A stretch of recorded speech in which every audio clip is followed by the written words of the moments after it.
Une femme agenouillée et prostrée dans sa douleur pour l'éternité. Cette statue de pleureuse est la pièce maîtresse du monument aux morts d'Ouveillan. Une œuvre que l'on doit à René Hichet, un enfant du pays, blessé à Verdun et dans la bataille de la Somme, devenu sculpteur à son retour de la Grande Guerre. Très rapidement, il s'est montré très, on va dire, pacifiste. Voilà. D'ailleurs, pour la guerre de 40, il avait 40 ans, je crois, et il s'était engagé dans la résistance. Mais puis, c'était quand même quelqu'un de, je pense, d'une grande qualité intellectuelle, hein, qui avait fréquenté André Breton, les surréalistes à Paris.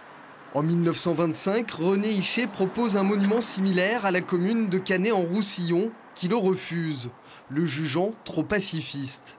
C'est la commune d'Ouveillan qui accepte sa proposition. Le monument est inauguré en novembre 1927 en présence de Léon Blum, alors député. Sur l'arche qui surplombe la statue, l'inscription est sobre. Aux morts d'Ouveillan, 104 noms y sont gravés.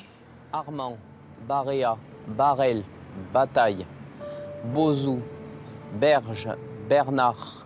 Pourtant, comme dans de nombreuses communes, certains morts ont été oubliés. Grâce aux recherches de ce passionné d'histoire et de son fils, de nouveaux noms pourraient bientôt intégrer la liste.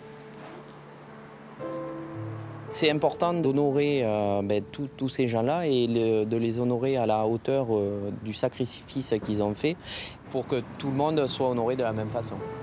Il n'existe pas de recensement exhaustif des monuments aux morts pacifistes en France, mais ils sont rares, quelques dizaines. Et celui d'Ouveillan est réputé pour sa qualité artistique. Il vient d'ailleurs d'obtenir son classement aux monuments historiques.